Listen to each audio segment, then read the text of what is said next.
Fala aí! Fala aí! Fala aí! Fala aí! Fala aí! Fala aí! Fala aí! Fala aí! E aí, tudo bem? Meu nome é Emerson Lucas, eu sou da Igreja dos Adolescentes de Pinheiros e minha pergunta, na verdade, eu quero uma explicação. É como entender melhor as 2.300 tardes de manhã de um jeito mais simples, né? De uma forma que só o senhor, eu acho que vai poder me explicar de uma forma mais simples, as 2.300 tardes e manhãs que eu quero entender mais. Fala aí, Emerson, a sua pergunta ela é muito maneira, muito interessante. Olha, a gente tem que partir de um pressuposto, princípio dia-ano, que está embasado em Números capítulo 14 e Ezequiel. Lá comprova o princípio dia-ano, ele é válido, certo? Então 2.300 tardes e manhãs podem sim ser realmente 2.000 e são 2.300 anos. Onde é que está escrito essa profecia? Em Daniel capítulo 8. E Daniel capítulo 9 reforça, pois esses dois capítulos falam de duas profecias, que na verdade elas são uma só, pois elas partem do mesmo ano. Mas a profecia das 70 semanas acontece na terra e a profecia das 2.300 tardes e manhãs acontece no céu. E se a profecia que aconteceu na terra ela se cumpriu, pode ter certeza que a do céu se cumpriu também. Quando começa a contagem das 2.300 tardes e manhãs? Quando a gente estuda ali Daniel 9, as 70 semanas, falam que essa contagem começa no ano em que o templo foi reconstruído com Esdras. Que ano a gente está falando? 457 a.C. Após 62 semanas mais 7 semanas, que dá 69 semanas, 483 anos, o ungido de Deus seria proclamado. Que ano que isso aconteceu? 27 depois de Cristo, quando Jesus ele é batizado. Falta uma semana. Agora o capítulo, no Daniel capítulo 9, fala que passa 3 dias e meio, metade de uma semana, e o sacrifício é cessado. Que momento na história aconteceu que o sacrifício foi cessado? Quando Jesus ele se sacrifica e cumpre a lei cerimonial e não é mais necessário o sacrifício. Que ano nós estamos? Em 31 depois de Cristo, mas falta ainda 3 anos e meio. E essa profecia das 70 semanas é finalizada em 34 depois de Cristo, quando Estevão é apedrejado e a igreja ela ganha corpo, ela se fortalece. Mas que ano dá 2.300 tardes e manhãs?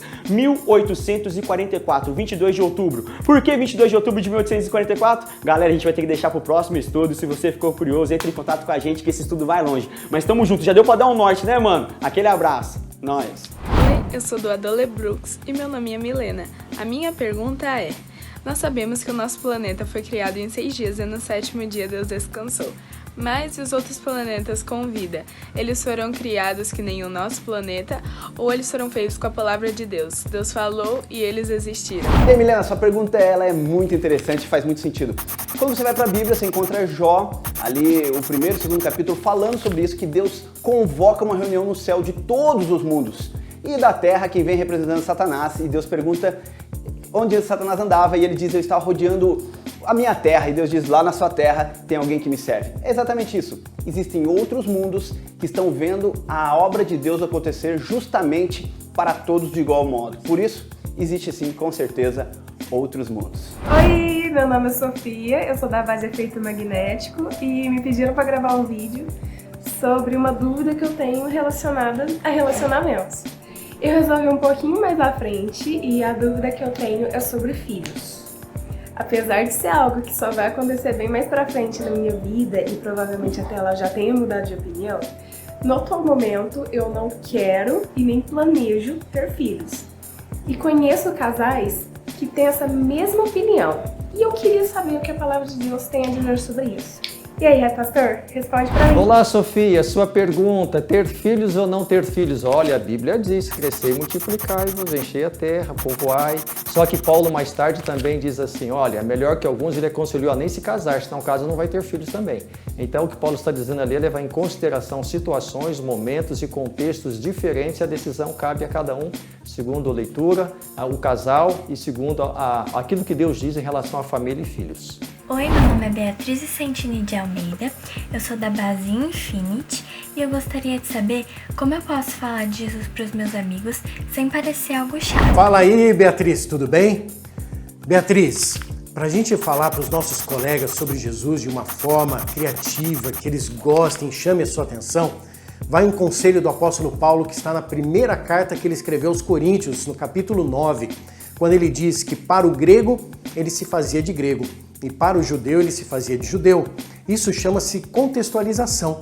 É quando a gente entra no mundo da outra pessoa, onde ela está, e leva o evangelho para ela, se utilizando de coisas que são comuns na vida dela e no dia a dia, para daí levá-la para o desconhecido.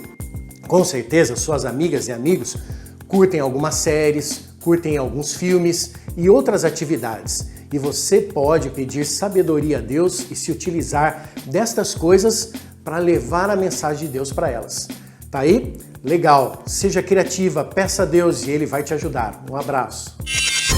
Fala aí. Fala aí! Fala aí. Fala aí! Fala aí. Fala aí! Fala aí.